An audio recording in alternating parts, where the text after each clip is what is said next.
English Learning Adventure. Taming the Irregular Possessive Nouns. Hello, English learners. Welcome to another exciting episode on our grammar journey. Today, we're taking a close look at a fascinating part of English grammar: irregular plural possessive nouns.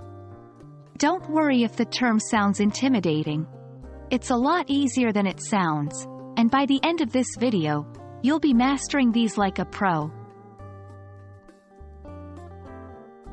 To understand what an irregular plural possessive noun is, we first need to understand what a possessive noun is.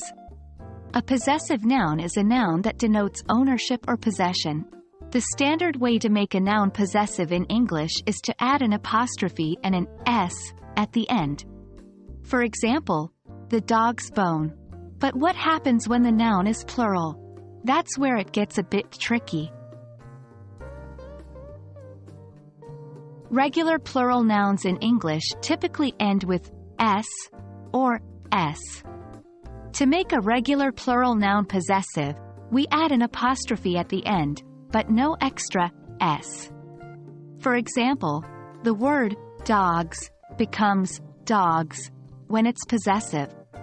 So, if we want to talk about a park that belongs to many dogs, we say, the dog's park. But not all nouns follow the standard rule of adding s or s to become plural. These are called irregular plural nouns, such as children, women, and men. When these irregular plural nouns become possessive, we add an apostrophe and an s, just like we do for singular nouns.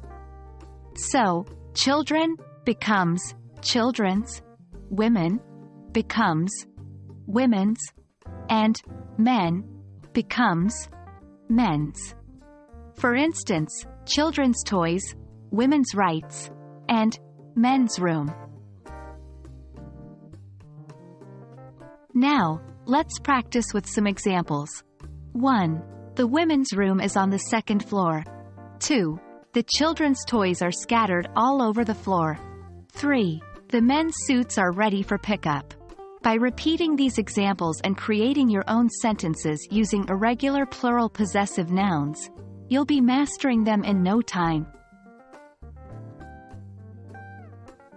And that wraps up our discussion on irregular plural possessive nouns. As you continue your English learning journey, remember, don't be intimidated by these terms. With practice, you'll find them becoming second nature to you. Keep practicing, keep asking questions, and most importantly, keep enjoying the process of learning. Until next time, happy learning!